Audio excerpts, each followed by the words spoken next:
Do you think that people listen to you more or less because you're saying that you were Jesus? Definitely less. Less by far. By a long shot.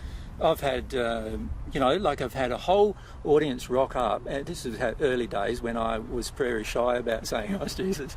I had a whole audience rock up, and as soon as I would talk for 3 hours, and they'd all be fascinated. Questions, this, questions that. There'd be people and they wanted me to keep talking. And one talk I did was nearly 7 hours long, right? Where people just questioning.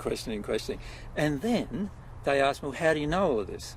Now, at that point, I had to come clean and say, well, because it's been my personal experience. And they said, what do you mean it's been your personal? What are you saying, And I say, well, I've lived a life in the spirit world for 2,000 years, and so I've observed all of these things. That's how I can speak to you about them. And then they go, well, what are you saying by that? Who are you then? And then I say, well, I'm Jesus. And I've had like a third or half of the audience just in that moment. They've been engaged for 7 hours before then, and in that moment they get up and walk out, and I never see them again. It's just from that one statement. So now we're much more upfront about that, obviously, because it seems so I kind feel we need to let them get up and walk out right at the beginning. And that way I'm left with people who are maybe a bit more open-minded. Because you've written, I am Jesus.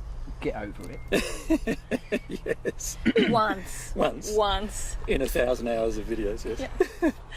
But is that kind of how you feel? The way that it's more about, people need to listen to more about, because would you call them teachings or not? I see them as God's truths that I have personally discovered, and all I'm doing is sharing them with others. I don't see them as my truths. They don't belong to me. They belong to God. They are what God's shared with me through my relationship with God. So I don't see them as my truths. I'd call them teachings in the sense that, they are concepts and ideas, but they are actually, from my experience, the truth. And not everything I share with people is the truth. And I usually clearly delineate between the two. This is my opinion, and this is the truth. Do you know what I mean? And I'm allowed to have an opinion, but often my opinions are not true. Does that make sense? But when it comes to God's truth, then I share it as it is, and that is that it's God's truth. Now, I feel for the majority of people, they won't see those things as God's truth. To them, it's just an opinion or a thought or a teaching, or so sure, I often refer to them as teachings. I believe that if a person experiments with the experiments that I can, that we've talked about how to show them what to do, they will eventually come to the same conclusion that these particular things are God's truth. And there's many millions of people in the spirit world that have done that, but there's very few people on earth that have done it. That all being said, I sort of feel like, in terms of my own identity, it's not really important. I don't see myself as any more important than you. You have the same worth as I do to God. You have the ability to receive the same amount of love that I have from God. You have the same ability to discover truth that I have. So I don't see myself as any different to yourself.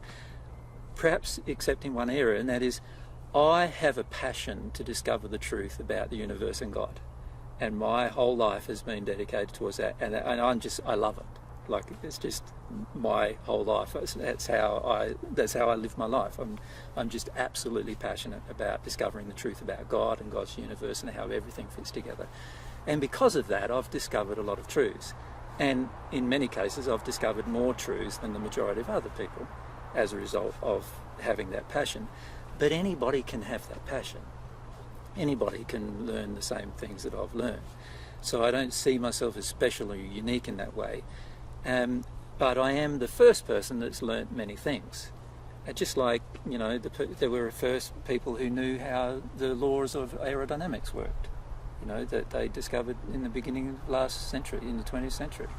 I sort of see myself like a scientist, but not a scientist about the physical universe, but rather a scientist about God and God's universal system. And that's how I sort of see myself, but I don't see myself as unique in that regard. And we both have a strong feeling that everybody who's ever been created and everybody who will ever live on this planet has a unique personality and capacity to discover what is their passion. And once they do that and share that with others, they also will become known for that particular thing that they've learned how to share and discover.